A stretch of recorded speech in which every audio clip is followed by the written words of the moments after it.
3 7mm cartridges, one big game tag. You've heard the hype, now let's see who really delivers. From legacy power to cutting edge innovation, we're putting the 7mm PRC, the 7mm Rem Mag, and the 7mm Backcountry head to head. If you're a big game hunter who cares about recoil, reach, and real world performance, this is your showdown. So buckle up.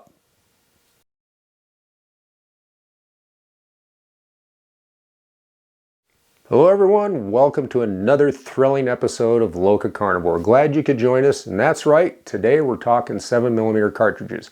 And not just any 7mm cartridges, we're talking about the ones that knock down elk. And of course you can use them for deer, moose, pronghorn, black bear, whatever you care for. They're multi-purpose, but we're really focusing on will they drop a wapiti when you need it to happen.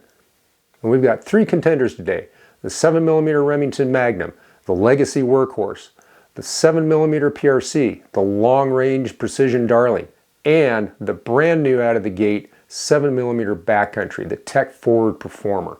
And we're going to see how each one performs when it comes to ballistics, recoil, ammo availability, and kill zone performance. So stay with us all the way to the end.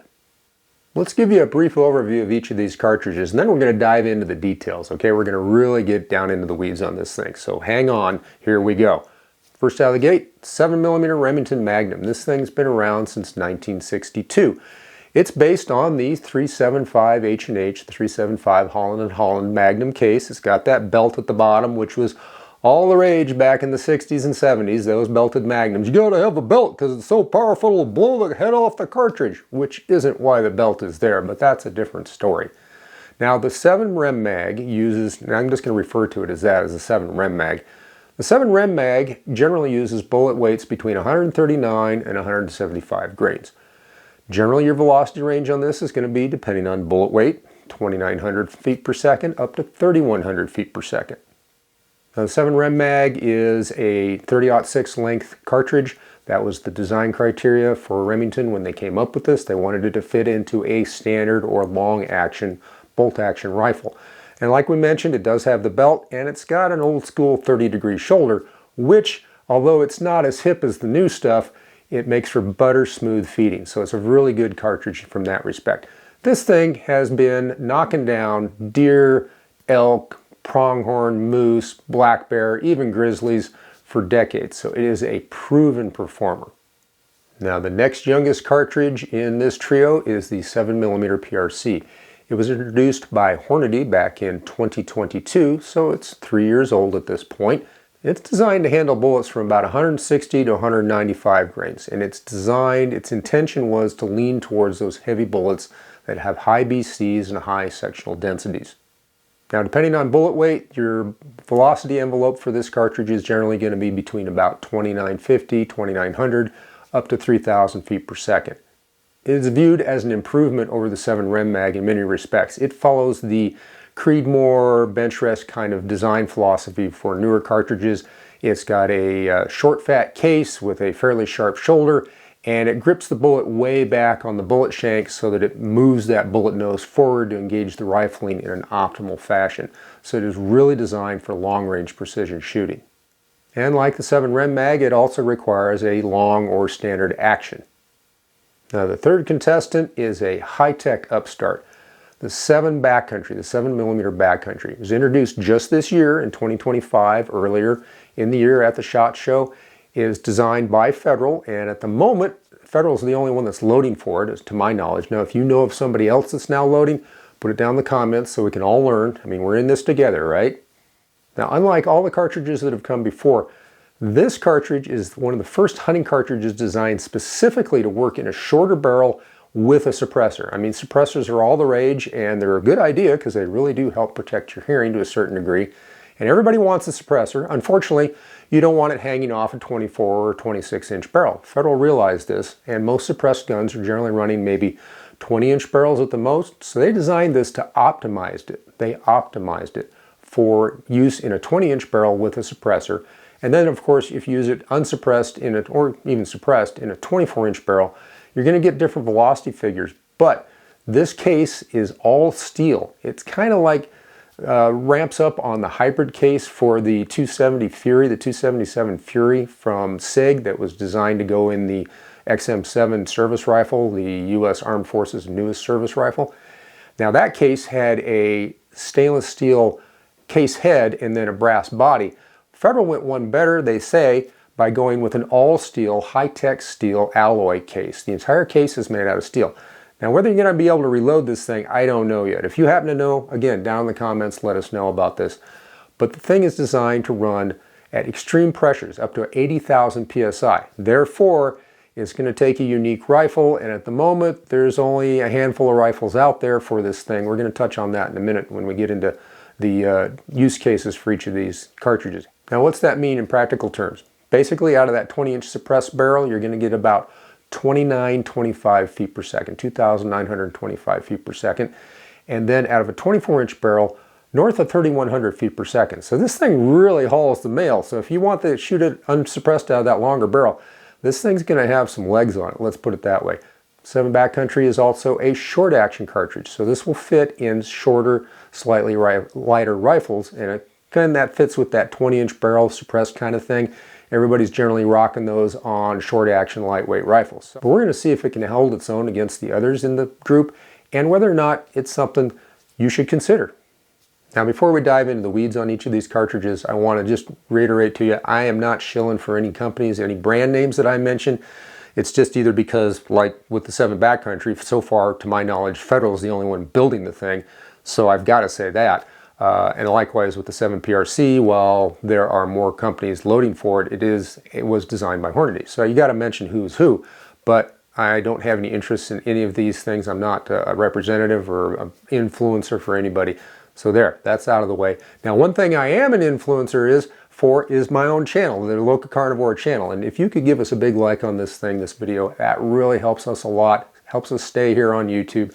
We want you on the LocaCarnivore team, so please subscribe. And while you're at it, don't forget to hit that notification bell so you won't miss any of our terrific videos in the future.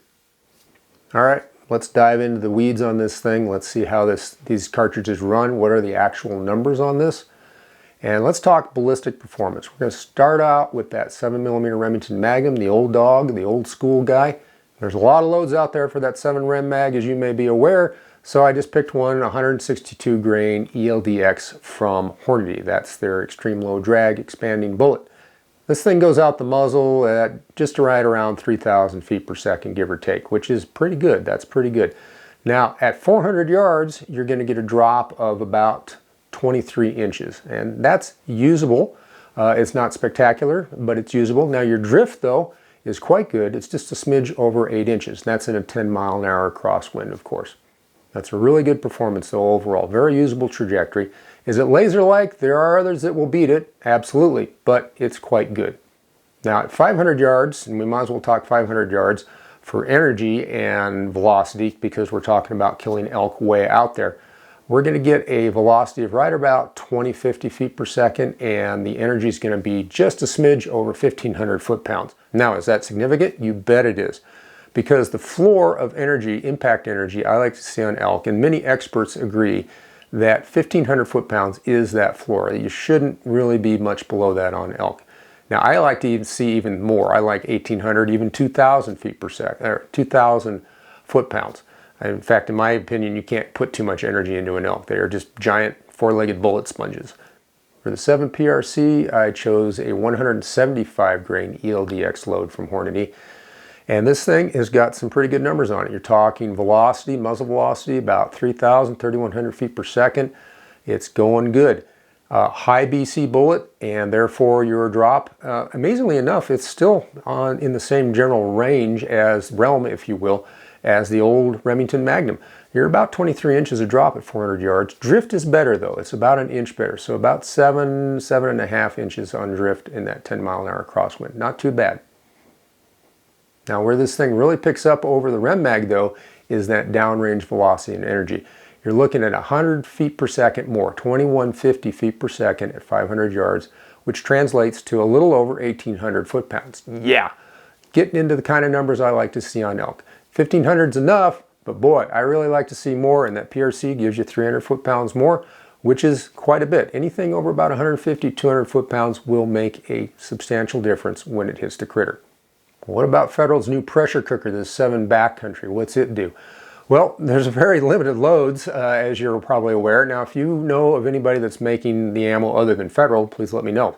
Well, one of the loads that's available is a 170 grain terminal ascent. Now, as an aside, I have used this terminal ascent bullet. It's not a plug for Federal, but I've used the bullet, just to let you know, in both 300 Win Mag and 308, and I found it to be very satisfactory. It's a good performing bullet. I put it really close to a Nosler AccuBond for terminal performance. Accuracy seems to be very good as well, and it definitely has a good BC. So let's talk the numbers on this thing. And again, it's barrel length. Is it 20-inch barrel or 24-inch barrel? So the range on this thing for velocity is about 3,000 all the way up to almost 3,400 feet per second. I mean, this thing, unsuppressed out of a long barrel, like I think that's probably out of a 26-inch barrel would be that higher velocity figure. So you have to go with a real Kentucky long rifle to get the real juice out of this thing. But boy, that puts it in the league of the 28 Nosler and the 7mm RUM, the 7mm Weatherby Mag. It can really haul the mail. Consequently, though, you get a good performance downrange. Your drop at 400 yards, right around 22 inches, but it's still a very usable trajectory, and given the velocity, it is cooking. And the drift on this thing, again, about 7 inches at 400 yards. Pretty good. Now this thing is right in the running at 500 yards. When it hits that elk, it's doing right around 2,200 feet per second, give or take, and that puts it at about 1,800, a little more than 1,800 foot-pounds. So that's spectacular, and it's right in the same range. So these cartridges are very similar.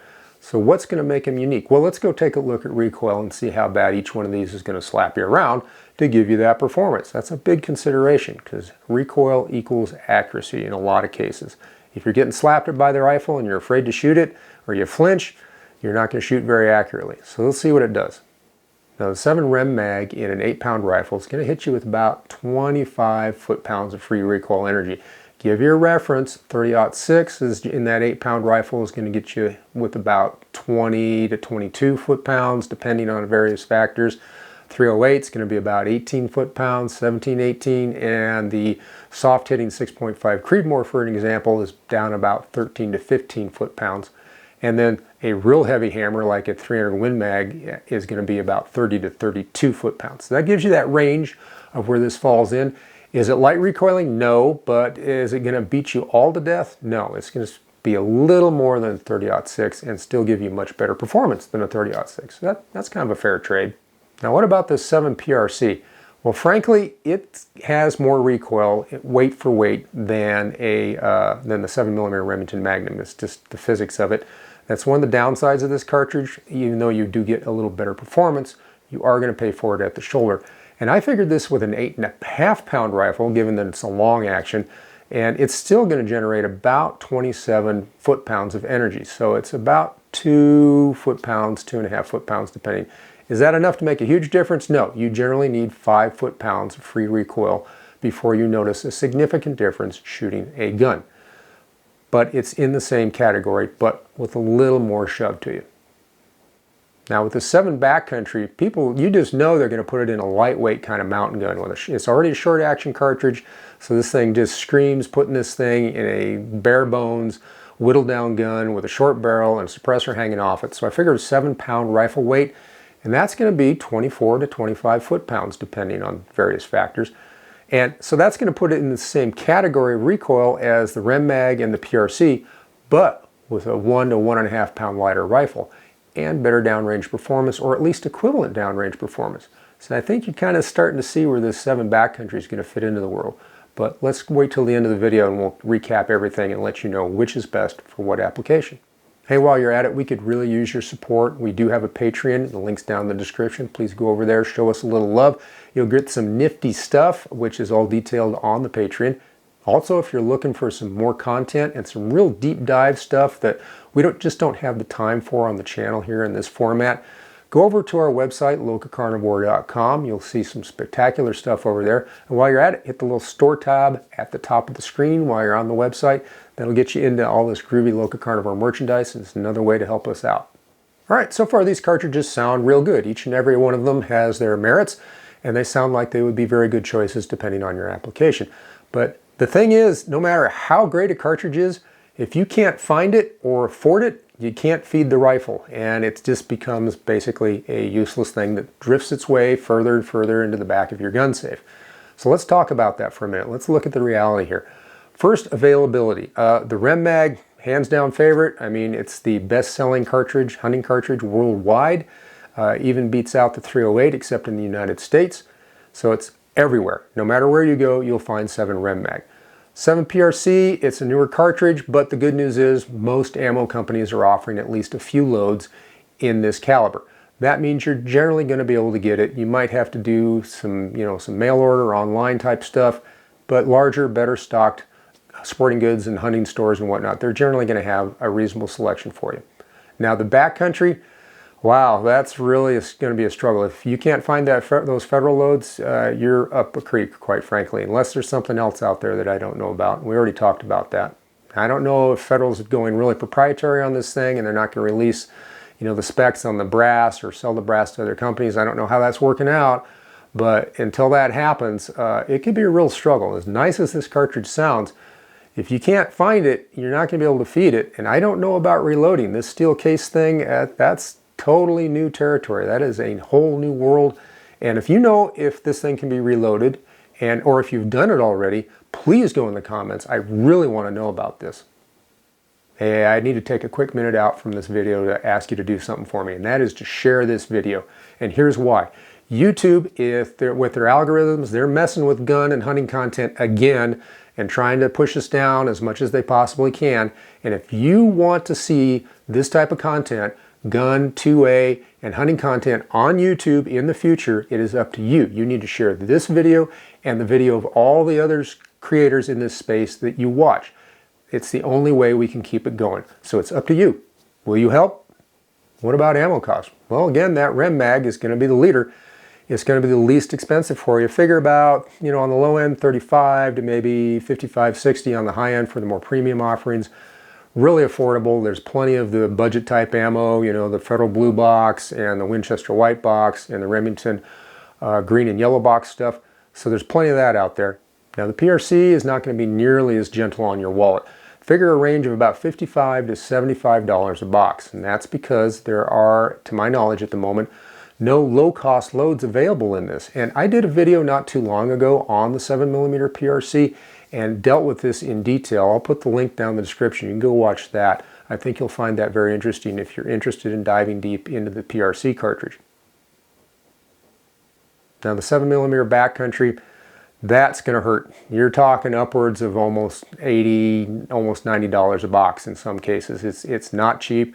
Federal's got you, and they know they got you, and they're going to make their money until this thing, grows legs and starts being more available out there on the market. So, good for you, Federal, I suppose. Well played, but for the rest of us hunters who are on a budget, it kind of makes me wonder, as good as sounding cartridge as it is, do I really want to mess with this? I don't know. Time will tell. Bottom line, what is each of these cartridges good for? I mean, they all are quite capable of killing an elk out to 500 yards and even a little farther, depending on which cartridge you're talking about. They all hit you with about the same amount of recoil. They are anywhere from relatively affordable to relatively expensive, and the ammo availability can be a little bit of an issue with some of them, but by and large, very similar performance, similar trajectory, similar recoil. So what are they good for?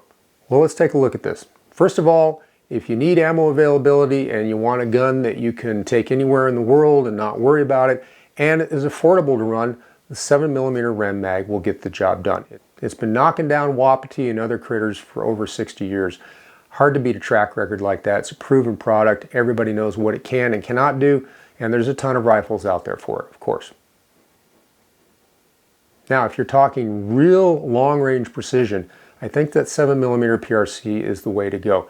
Yeah, the Rem Mag, few people have complained about the accuracy of that thing, but if you really need to stretch the legs on this, or if you want a dual-purpose gun where you're going to hunt with it and then maybe do some precision matches, that PRC is going to be the way to go.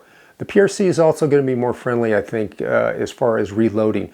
Because you get away from the belt, the case life theoretically should be higher than the 7mm Rem Mag, and it should just be a friendlier, easier thing to reload, especially with the way that bullet is seated next to the lands and the rifling and all that. it should be a cartridge that's very easy to tune and really bring it up to its full potential. Now the 7mm Backcountry, it really has kind of a niche thing, but boy, it will do that niche thing so well, in my opinion, better than the other two cartridges. And that is, we want a lightweight, short action, short barreled, suppressed rifle that still hits like the big boys. It's just, nobody else has got a cartridge that's going to do everything this Backcountry does. Yeah, there's some downsides, ammo availability, cost, questions about reloading and all that.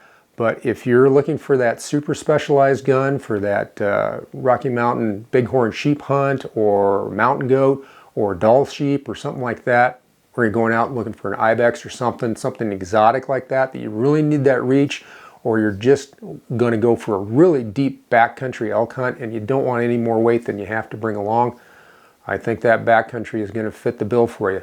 So each of these cartridges has a really good use case and it has a good advantage over the other, but at the same time, they each have their disadvantages. So really, I think the overall choice is going to be up to you and what you need the cartridge to do. And by the way, what is your go-to 7mm cartridge? I mean, do you have a favorite among these three? Which would you recommend for what use? And have you used it, especially the Backcountry? I really want to hear about this Backcountry thing. We are all waiting for that. So go in the comments, tear it up, and let us know your 7mm story. Well, there you go, 3 spectacular 7mm cartridges. The old school Rem Mag, the PRC for precision, and that new Backcountry. Wow, it is really great time to be a hunter and to be a shooter because you have these kind of choices nowadays. Back when I first started out, you didn't have these kind of choices. It was this or that, and that was about it. But now you have choices. Wow, what a great time. And thank you for spending your valuable time with us at the LocaCarnivore today. Hope you enjoyed the video. Hope you got some great, valuable information out of it. And I always like to remind everybody, always insist upon facts. And the one fact that is undeniable, and you know what I'm going to say, but I'm going to say it anyways, yes indeed, Han shot first. Thanks for watching. And today we have 3 contenders for you. First up, the Remington. Today we've got 3 contenders for you.